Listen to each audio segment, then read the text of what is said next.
I want to start my remarks by naming 3 companies that encompass the perception much of the public has of corporations. You might have heard of them: MNU, Multinational United; ISM, Integrated Strategic Management; RDA, Resources Development Administration Corporation. No? Well, if you haven't heard of them, maybe you have not seen 3 of this year's greatest movies: District 9, Avatar, and Up in the Air, with 19 Oscar nominations between them, including 3 for Best Movie. Each has as its central protagonist one of these corporations. And each corporation is portrayed as societally and environmentally oblivious and represented by unthinking and heartless middle managers. In contrast, I know business can be and is a force for good in society.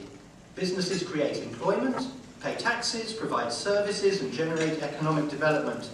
But even allowing for some small recent signs of improvement, the popular perception of corporations, reflected in the movies that I mentioned earlier and supported by surveys, makes it clear that business as a force for good is not the predominant impression held by civil society. Civil society rates us pretty near the bottom of the stack when it comes to trust and authenticity. I doubt most managers like their role in blockbuster movies being cast as mindless, cold-hearted, or unthinking. I know that isn't how we are. Some of my best friends are corporate managers. And as a corporate responsibility practitioner, I try to shrug it off when I hear the old dig, corporate social responsibility? Isn't that a contradiction in terms?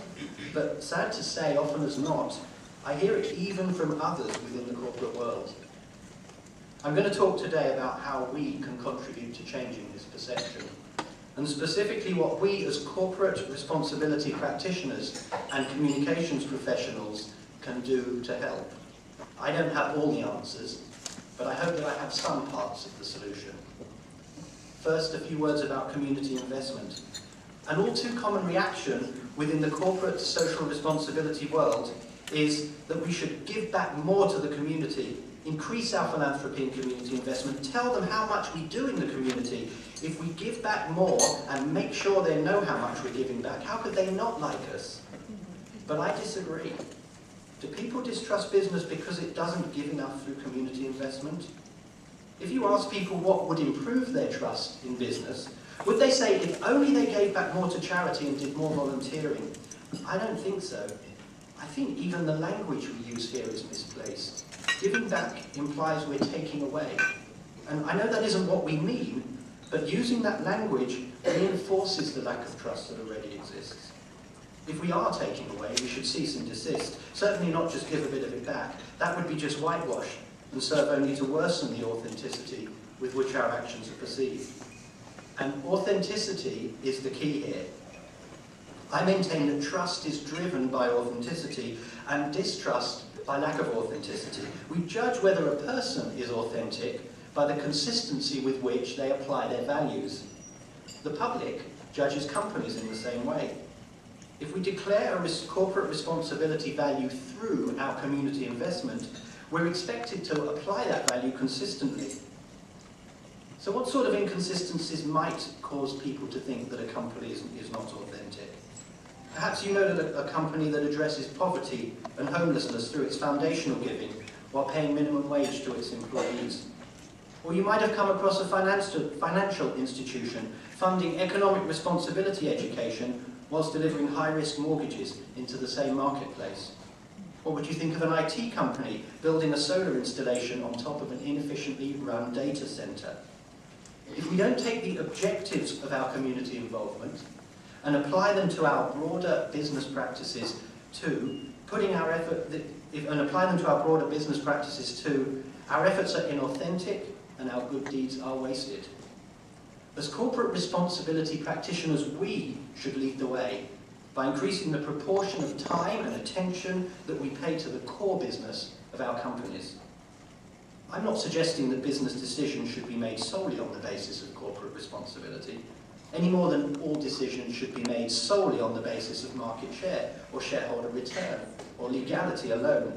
But if we want to improve public trust, We should first understand what the public expects of our company within the context of our declared community investment values, and then we need to make sure that meeting that expectation is one of the lenses through which we review our business decisions. What could that look like?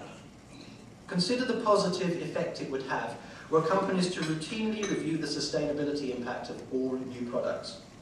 Campbell's Soup has a corporate responsibility focus on reducing childhood obesity, and last week, in a great example of core business change at a product level, announced a health-based reformulation in the recipe of many of their most prominent brands, including my favourite, SpaghettiOs. I even did that with an American accent, SpaghettiOs.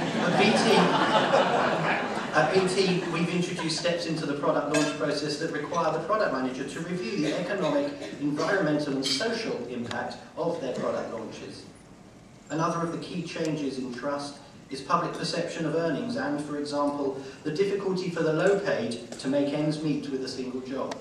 Imagine if we referenced our community investment values regarding poverty in our determination of employee terms and conditions, from most senior executive to lowliest worker bee. Many companies utilise the lens of corporate responsibility in selection of vendors. What would it be like if we applied the same standard in the selection of our target customers too? If we believe sustainability is core to business success, then it is in our commercial interest that our customers are in sustainable sectors also. Our public voice is key as well. To substantiate our authenticity, we need to ensure that our lobbying efforts, our advertising and our branding messages are reviewed within the context of our stated corporate responsibility strategy.